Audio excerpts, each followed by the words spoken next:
ICC की मदद और कोशिशों से इंडिया वाला आखिर आईसीसी टी20 वर्ल्ड कप के फाइनल में पहुंच गया। जी हां, इंडिया ने सेमीफाइनल में इंग्लैंड को 68 रन से शिकस्त दे दी है और जिस तरह से आईसीसी ने इंडिया की मदद की है शुरू से लेकर आखिर तक, वो ढकी छुपी नहीं है।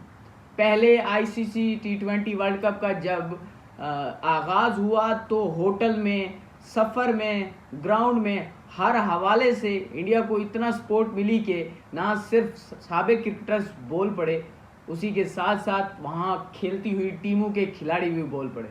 जिस तरह से आयरलैंड, साउथ अफ्रीका और श्रीलंका के खिलाड़ियों ने शिकायत की थी और श्रीलंका के खिलाड़ी तो गुस्से में भी आ गए थे। उन्होंने शिकायत लगाई थी कि हमें एक तो प्रैक्टिस करने का मौका नहीं दिया जा रहा, दूसरा मुसलसल सफ़र करवाया जा रहा है, तीसरा होटल हमारा दूर है, चौथा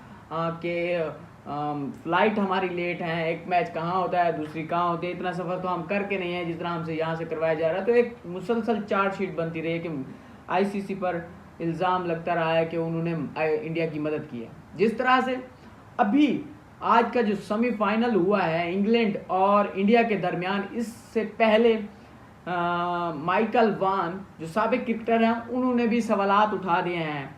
अब वो सवालात उन्होंने नाम तो नहीं लिया, लेकिन ये ज़रूर है कि उन्होंने जिस तरह से बात की है तो लग रहा था कि वो आईसीसी की तरफ इशारा कर रहे हैं। जैसे कि उन्होंने सबसे पहले तो ये कहा है कि इंडिया टेक्निकली तौर पर पहला सेमीफाइनल बनता था तो इंडिया को दूसरा क्यों दिया गया।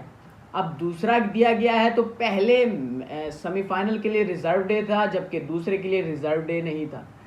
तीसरी बात यह है कि जब दूसरे मैच में बारिश की पेशेंगोई की गई थी तो फिर उसके कवर्स क्यों नहीं लगाए, ग्राउंड के पर कवर्स क्यों नहीं लगाए गए।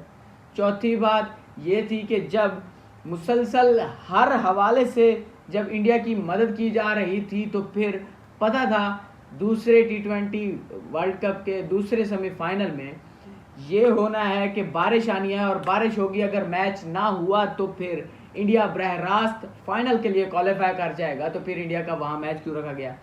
तो ये एक मुसलसल सवालात है जो चार्जशीट की सूरत इख्तियार कर रहे हैं। और उसी के साथ साथ उन्होंने अफ़गानिस्तान के हवाले से भी आवाज़ उठाई अफ़गानिस्तान की कि अफ़गानिस्तान को प्रैक्टिस करने का मौका नहीं मिला। जब मंगल की रात एक तरह से उससे जब वो मैच जीते, फिर उन्हें 4 घंटे ताख़ीर के साथ उनकी फ़्लाइट आई, तो एक मुसलसल उनकी तरफ आवाज़ बने और उस तरह से अब उन्होंने सवालात उठाए हैं। और उसी के साथ साथ आईसीसी ने मुसलसल इंडिया की टीम का जो होटल था न्यूयॉर्क में, वो 10 मिनट की मुसाफत पे था, 4 के 4 मैच इंडिया के वहीं पे थे न्यूयॉर्क में, 3 मैच स्टार्ट के। लेकिन बात यह है कि इंडिया के एक ग्राउंड में मैच थे जबकि दूसरी टीमों के जगह जगह अलग अलग ग्राउंड में थे, तो एक मुसलसल एक सवालात तो उठते हैं।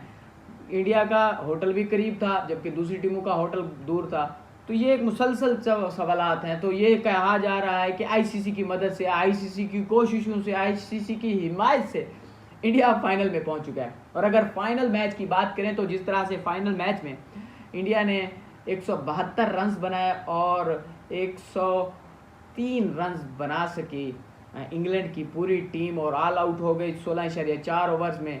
ये मैच बेसिकली स्पिनर्स ने इंग्लैंड के मुंह से छीना है, जिस तरह से स्पिनर्स ने परफॉर्मेंस दी है। अगर बात करें फाइनल की तो 5 ओवर्स फास्ट बॉलर्स ने करवाए हैं, छठा करवा रहे थे, जबकि 11 ओवर स्पिनर्स ने करवाए हैं इंडिया की जानिब से। अक्षर पटेल ने जिस तरह से बॉलिंग की है, मैच निकाला है उन्होंने। 3 ओवर्स, पहले 3 ओवर्स में हर ओवर की पहली बॉल पे उन्होंने विकेट हासिल की है। 4 ओवर टोटल करवाए, 23 रन दिए और 3 खिलाड़ियों को आउट किया। उसी के साथ साथ कुलदीप यादव ने 4 ओवर करवाए, 19 रन दिए और 3 खिलाड़ियों को आउट किया है। तो ये तो वो 8 ओवर थे जिन्होंने मैच निकाला है, इंग्लैंड से मैच जीतने में अहम किरदार अदा किया। जबकि दूसरी जानिब अगर बात करें तो जसप्रीत बुमराह ने 2.4 ओवर्स करवाए, आखिरी ओवर तीसरा ओवर करवा रहे तो उन्हें विकेट मिली है, 2 खिलाड़ियों को आउट किया है। जबकि अर्शदीप ने भी 2 ओवर करवाया, जबकि हार्दिक ने भी 1 ओवर करवाया है, 1 रन आउट हुआ है। अब बात यह है कि इंडिया इस वक्त फाइनल में पहुंच चुका है। अब उसका फाइनल मैच साउथ अफ्रीका के साथ होना है और साउथ अफ्रीका का अफ़गानिस्तान को हरा के आई हुई है। अब देखते हैं कि 19 तारीख को बारबाडोस में ये फ़ाइनल मैच कौन जीता है, लेकिन इंडिया फ़ाइनल में पहुंच चुका है। देखते हैं। तमाम तार अपडेट के लिए हमारे पेज को लाइक करें, यूट्यूब चैनल को सब्सक्राइब कीजिएगा। बहुत बहुत शुक्रिया। अल्लाह हाफ़िज़।